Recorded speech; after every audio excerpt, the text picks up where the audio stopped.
Hi everyone, my name is BizarroLongy. I'm a variety streamer from Australia, and I'm just trying to create a warm, welcome space where I can improve people's days. Well, welcome. Thank you so much for coming on today. Thank you for having me. I'm so excited. Yay! So tell me a little bit about yourself. My name is BizarroLongy. I am a variety streamer from Australia, and I am currently an affiliate on Twitch.tv. I've been streaming since April 2020, I think was my first stream, the 30th. And my current average is sitting at about 85. The partner average obviously sits a little bit different, so that's like 65 or so. And we have currently about 3,100 followers in the Wow. community as well, which is Oh my gosh. really amazing. Well, this is where the stress comes into play when you're like, you got that average, but not the partner average, you know? Yes, Oh, yeah, but exactly. you're so And close. That's it's a big exciting. difference as well. It is, yeah, it is really exciting. Let's flash back to affiliate and kind of how that started. Did you have a plan when you started, or did you just hit go live? I just hit go live. So I was one of those wonderful COVID streamers. Obviously, a lot of people started around when lockdown started kicking in, especially in Australia. We had a very long period where we didn't work. There was nothing open. Basically, we weren't stuck in our houses, but there was nothing you could do. If you didn't have a plan, but you did have your friend, is that kind of what got you to the affiliate numbers? It definitely helped. So when I started streaming, I didn't have any sort of like social media background. I didn't have other accounts that I could draw people from or anything like that. It was pretty much completely on platform and the guys that started at the same time as well, like I said. So we all obviously started getting in our closer friends and stuff that did want to come and help support or check it out. And obviously we all met new people while we were doing it as well. So it kind of just slowly grew. I was very lucky to be able to do it in tandem with other people as well, because obviously we all met new people that would then go and watch those my other friends and vice versa, and it just kind of grew from there into this nice little community really quickly. Wow, that's cool. Oh, so you started and you had a good little just like a friend group and everything, and now you're at 85. Did you have any any view dips or anything? I did around a year in. So one of my go-tos for streaming for most of my career, I guess you could call it, would be playing GeoGuessr. So I do that every stream, and that obviously the numbers just would roll in because there's so many people on the site watching it that there was often times where I would be top 3 actually Wow.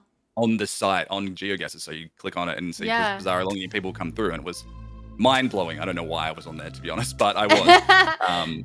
And I just stopped playing it because I was like, well, we did that for like 3 months straight, basically, and within other games mixed in. And so I was like, you know what, I can take a break.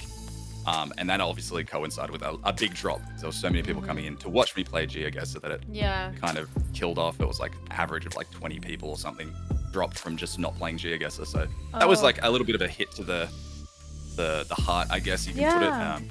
Yeah. So how did you get out of that dip? So you stopped with GeoGuessr and you started a new game. How'd you grow again? It was difficult. It's difficult to get back in that mindset of being like get out of the mindset, sorry, of I was only growing because I was doing that certain thing. But I think I just knuckled down. I think I didn't do anything specific. I just kept doing what I was doing. I'd play GeoGuessr a little bit here and there as well, just to try and feel out whether that was part of the issue or not, or if it was just numbers were just dropping or however it was. But I try to just stick to my guns. So any other tips than what you've already said that gets you or got you followers and views? Anything that you do specifically? There's lots of little things that I wish I'd known back then, but I guess I do now, and I can try and pass it on. It's not anything super cluey, I guess is the way of putting it. But things like follower goals and stuff, I think is a very good thing. Like having a follower goal metric. I think very thematically about streaming these days, and like I said when I talk to other streamers as well, that it is at the crux of it, whether you're a hobby streamer or you want to make it full time or you want to make it your job, your career, whatever it is that it is an entertainment industry at the crux of it. So we're here to offer entertainment to people, whether it's just like making them smile, making them laugh, giving them somewhere cozy to listen. And at the end of the day, you just really have to try and be confident in what you're doing. I love that. So is there anything that kind of just like changed it all for you that made you get to the partner numbers? And it was a very weird probably the opposite for what would happen to most people, but I actually took 3 weeks off. Just like a mental health break. I'd been going really, really hard and just said, guys, I need to take a break. And it coincided with some life stuff as well. And I was like, yeah, this is fine. We'll take 3 weeks off. I came back and my numbers were not double what they were, but they're Through the like roof. significantly higher than what Yeah. it was previously. So I don't know if that's just coincidence or I definitely spent a lot of that 3 weeks while I wasn't streaming. I was able to go and share other people's spaces with them as well and go watch other streams and get to know people more as well. So it wasn't necessarily like networking for the sake of networking, but I actually got to spend like quality time and meeting other people. So how do you get people to come back after they follow? They somehow found your channel, they hit the follow button. How do you bring them back? I think that I just try and be very engaging, I think is the best thing. To me, I'm trying to steer away from so much gaming. I think I really, really enjoy, which is something like with the green screen thing, I've always been too scared to do just chatting or like reaction type content because I'm like, I need the game.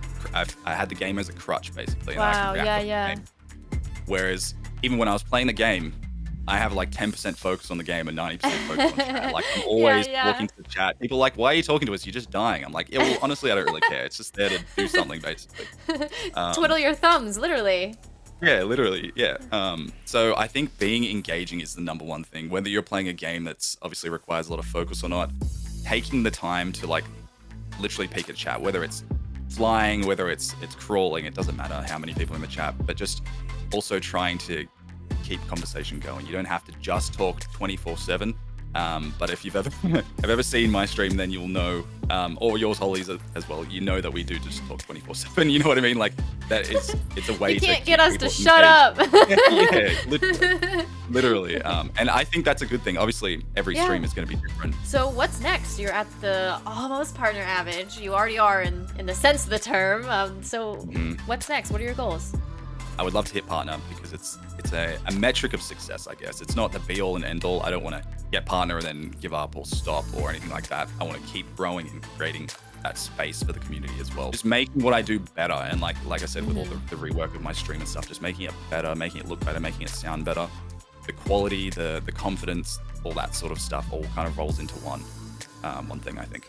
Yeah, I feel like it's hard to put a goal as of like, it's out of your control, obviously. If you're just like, oh, I want to average 100 viewers, that's out of your control. But you can say, post a TikTok 2 times a day. Like, that's something that you can control. Yeah, something that you can control is the best thing for. I've watched a lot of videos and that sort of stuff about starting stream. It's like putting goals of, I want to reach 1,000 followers is like nothing that you have any sort of control over, because you could be putting out the best content in the world. And if no one sees it, then you're not going to hit those 1,000 followers. Exactly. Discoverability on Twitch is just not where it could be. I don't know if personally don't know of a way that it could be much better, but it's just not there. We all sort of know that and recognize that. So you have to be putting yourself out there a little bit here and there on TikTok, and that's the sort of goals that you can make. Yeah. Oh my gosh. Well, thank you so much for coming on today and talking with me. This was great. Don't worry. It was great. Thank you so much for having me. I had the best time. I really enjoyed talking about this. Yeah. Oh, good. Well, I'll definitely have like a second round, so maybe you can come back and, I don't know, share even more knowledge. Yeah, well, hopefully I'll be partner by then. We'll see. And then I'll have more info. Yes. Oh, you will. Don't worry. I sense it. All right. Well, I'll see you in your streams. Thank you so much. Thank you so much. Thanks for having me.